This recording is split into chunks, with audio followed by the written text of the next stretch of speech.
보존과학이란 발굴된 유물이나 문화재의 보존과 복원을 위해 과학 지식과 기술을 응용하여 그 유물의 제작 기술과 역사를 규명해내고 원형을 보존하는 학문이다.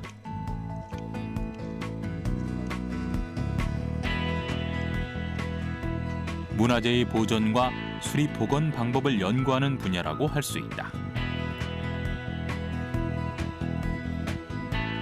우리에게 남겨진 가치 있는 유물과 유산들을 후대에 잘 전해주기 위해 꼭 필요한 작업이 아닐 수 없다.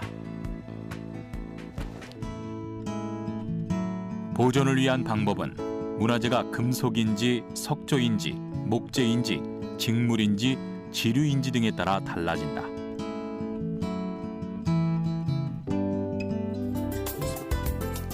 일단 발굴된 유물이 입고되면 식별할 수 있는 부식 정도나 손상 상태를 확인한다. 그 직물 하나 비교 좀 해봐봐. 보존과학은 문화재를 보존, 복원하는 일 외에도 문화재 자체를 분석하고 수명을 늘리기 위한 환경을 만들어주는 것까지 포함된다. 여러 가지 금속을 합금하여 제작한 것인지 미지의 안료가 사용되었는지 등의 성분을 분석하고 나면 X선 투과 촬영을 통해 내부 구조, 부식 정도, 상감 및 명문 장식, 수리 부분 등 유물에 대한 정보까지 파악한다.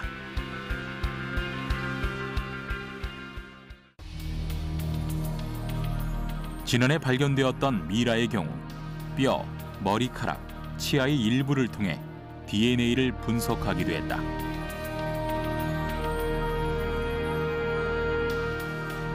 남아있는 DNA를 추출하여 염기 서열을 분석하면 잠들어 있는 미라가 어떤 인물이었는지 밝혀낼 실마리를 찾을 수도 있다.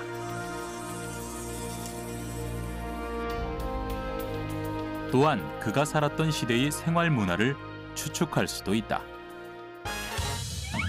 유레카!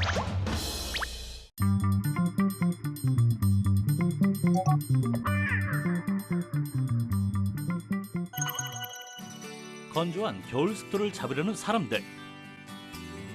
살균제 유해성 기사가 보도된 이후 일반 가습기 대신 천연 가습기를 사용하려는 경향이 늘고 있는데요.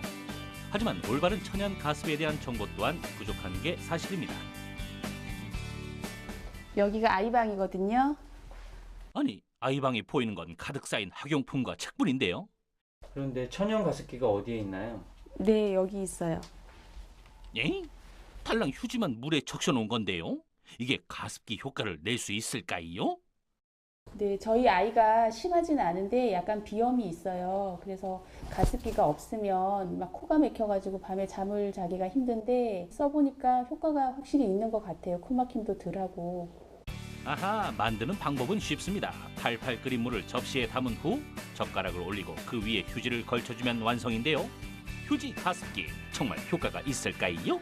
휴지로 하여금 물을 빨아들여 가지고 그런 수분을 조절하는 실내에 있어서의 습도를 유지하는 데 약간의 도움이 되지 않을까 생각됩니다. 증발된 물의 양을 수시로 체크하고 갈아줘야 실내 습도 유지에 도움이 된다는 점 명심하시고요. 천연 가습 재료로 많이들 사용하고 계시는 수건. 수건 역시 빨래거리에 걸쳐 놓는 것보다 반쯤 담가두는 게 휴지 가습기와 비슷한 원리로 인해 더 효과적이라고 하죠. 가습달인 박현정 주부. 주방에서도 천연 가습기를 활용하고 있다고 하는데 이건 달걀 아닌가요? 이게 가습 효과를 낸다고요? 먹고 난 껍데기의 한쪽 끝에 구멍을 뚫은 후 그릇에 담고 물을 채워주기만 하면 된다고 하는데 달걀 가습기 과연 어떤 효과가 있을지 정말 궁금한데요. 달걀 자체가 탄산칼슘의 성분이기 때문에 거기 이제 기공이 이렇게 있음으로 인해서 그 안에 물을 담아 넣었을 경우에는 이제 물이 증발하면서 이제 어떤 가습의 효과를 가져온다고 이제 그렇게 생각됩니다. 온 가족이 함께 생활하는 거실에는 어떤 가습기가 숨어 있을까요? 바로 숯과 식물을 함께 이용한 천연 가습기입니다. 항균 효과가 있는 것으로 알려진 숯. 흐르는 물에 씻어 통에 담은 후 물을 부어주면 되는데요. 뛰어난 천연 가습기로 알려진 숯을 어느 정도 사용해 효과가 있는 걸까요? 그러니까 1kg 정도의 숯을 놨을 때 시간당 15리터의 어떤 수증기를 증발하는 것으로 이렇게 돼 있습니다. 또 우리 탈취 효과를 갖고 있는 것으로 알려져 있죠. 그래서 이제 거기에서 수증기 이 방 안에 있는 수분을 흡수해 가지고 그것을 이제 다시 증발하는 효과를 가져오기 때문에 어떤 가습의 효과를 조금은 낼 수 있다고 생각됩니다. 일상에서 쉽게 가습 효과를 기대할 수 있는 또 다른 천연 가습 재료, 식물. 여러 개를 두면 더욱 효과적이라고 알려져 있는데요. 단순히 물을 주는 것 외에 가습 효과를 낼 수 있는 방법들이 있다고 합니다. 식물을 이제 우리가 집에서 키울 때 물을 뿌리 있는 데다가 부어주는 것도 이제 효과가 있고, 또 잎사귀에 이제 젖은 수건이라든가 젖은 휴지로 닦아주는 거, 또는 이제 우리가 분무기 형태로 물을 뿌려줌으로 인해서 직접적으로 식물의 잎사귀가 닿게끔 해서 이게 이제 증발되면서 그런 가습의 효과를 가져올 수가 있겠죠.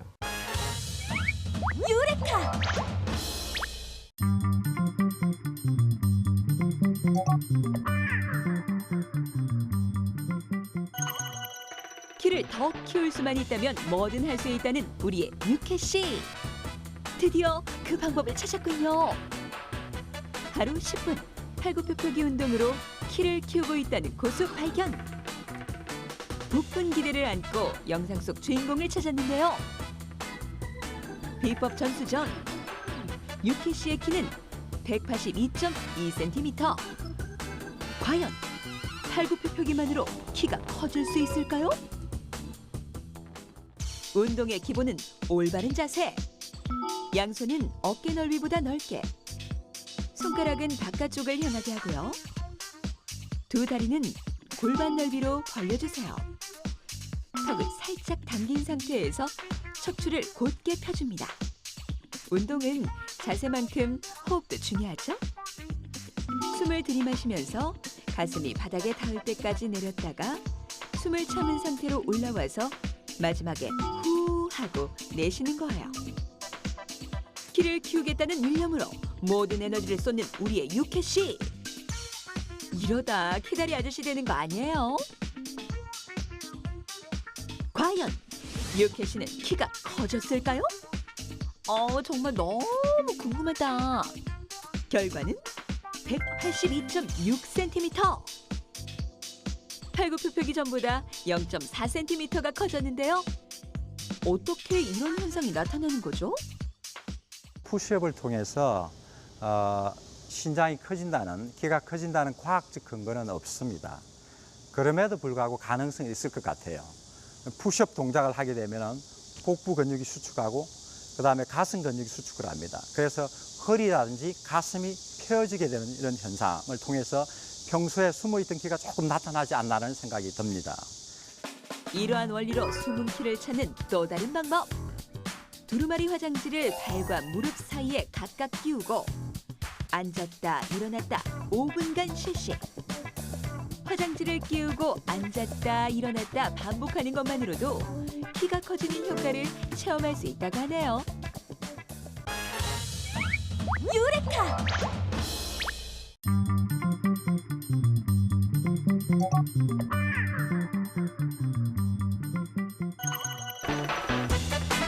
기운이 없거나 입맛이 없을 때 배를 든든하게 해주는 육류 요리가 생각나지 않으세요?